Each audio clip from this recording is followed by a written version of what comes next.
Evan, anong mga lugar ang inatasan na ng OCD na magpatupad ng preemptive evacuation?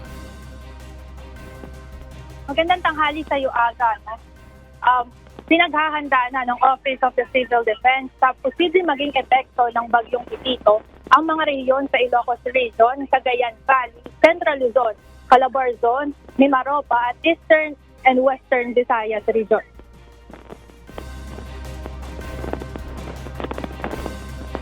Ayon kay OCD Service Director Cesar Idio, ngayong araw ang window o panahon ng mga lokal na pamahalaan sa mga nabanggit na lugar para magsagawa ng pagdidika sa mga residente, lalo na ang mga nasa landslide at flood-prone area. Batay ito sa naging abiso ng State Weather Bureau Pag-asa sa magiging track ng bagyo at kung kailan maaaring maramdaman ang epekto nito.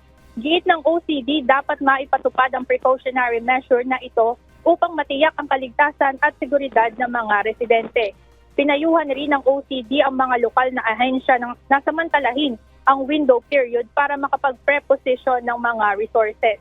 Tiniyak rin nila na sapat ang supply ng pagkain at iba pang relief items para sa mga maapektuhang komunidad. Response agencies are continuously prepositioning resources, ensuring the availability of funds and other food and non-food items across various key locations to ensure a speedy deployment of support during emergencies.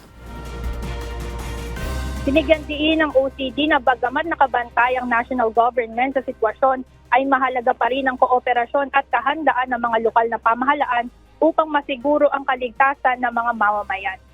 Aga muli ring tiniyak ng OCD na patuloy ang kanilang rescue at relief mission sa mga apektadong lugar, lalo na nga dito sa Northern Luzon na sa ngayon ay apektado pa rin ng bagyong Ophel.